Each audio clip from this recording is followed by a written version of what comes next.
In this video we've got a hyperbola written in standard form of a hyperbola. So when we graph it, we need to come up with our vertices, our foci, and then our asymptotes. So to get all that stuff, let's find our h, k, a, and b first. So if we pull up our formula here, we know that our h is being subtracted from x.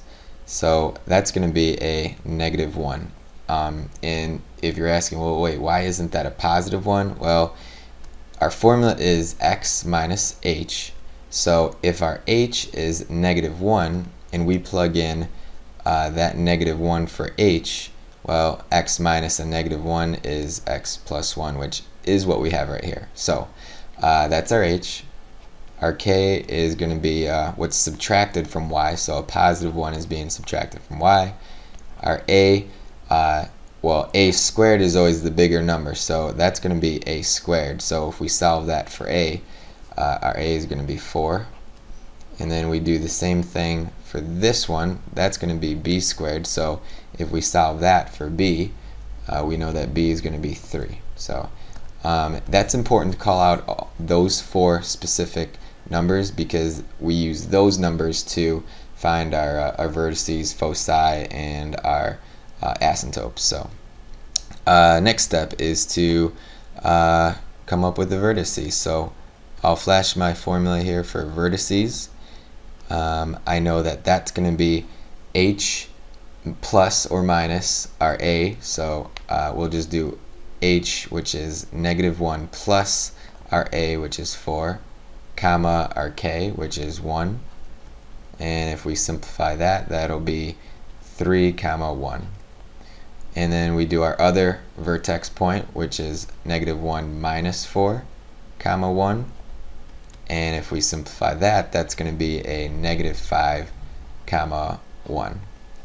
Alright, now on to our, well, actually, you know what, we didn't call this out. We could do our center. So the center is very simple. It's just h comma k. So our center of this hyperbola, where everything is kind of going around, is going to be a -1 comma 1. Alright, now we can call out our foci. So I'll do my foci in purple.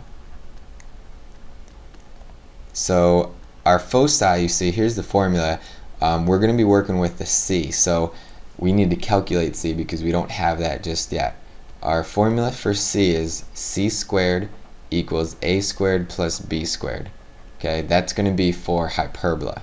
So now we need to plug in our 4 for a. So we're going to square 4, and then we're going to add b squared. So we square 3, and let's solve for c.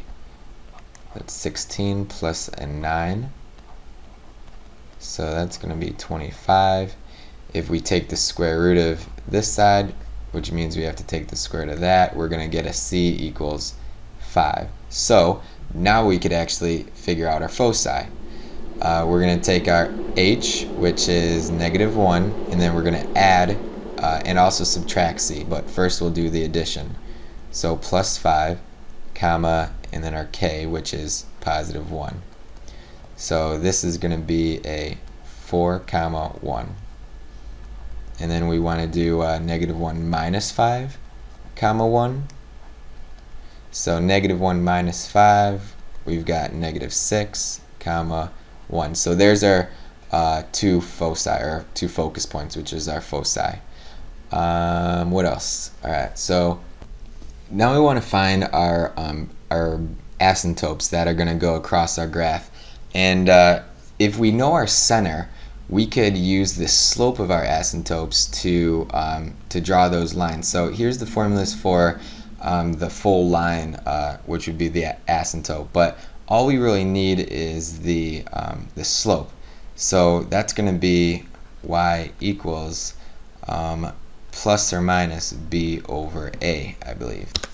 And that's because the b over a is right in front of the x, and if you recall back into slope-intercept form, y equals mx plus b, our slope is always right in front of our x. So that's why slope is b over a. So let's go ahead and calculate that, and that'll be easy. That means that y will equal plus or minus b over a. Our b is 3 and our a is 4, so that will be the two slopes for our asymptote. So now we want to graph it. Now here's the graph with all the information that we want to put on the graph. And we could start with the center of all the stuff that's going to be on here, and that's going to be -1, 1. So if we go left 1 and up 1, this is our center point of our hyperbola. It's not actually going to be on the hyperbola, not the graph itself, but everything will go around this center point. The next thing that we could include is our vertices. So that's going to be 3, 1. So we go over 1, 2, 3, and then up 1. We're going to go back, so -5, 1. 1, 2, 3, 4, 5, up 1. Now we could plot our asymptote. So our asymptote is going to be in blue, and it's from the center.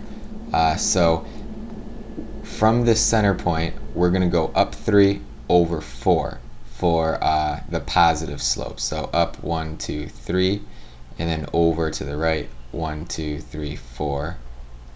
Okay, that means we could go up 1, 2, 3, and then over 1, 2, 3, 4. So it's a little bit off our graph, but that's where it's going to be.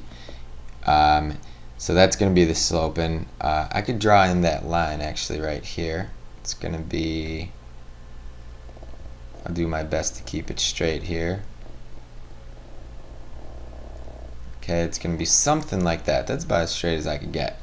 And now I want to do the negative slope. So I want to also go from the center down 1, 2, 3, and then over 1, 2, 3, 4.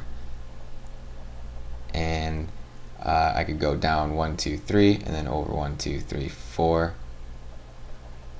And this is going to be my other asymptote. So draw that, whoops, going across like that.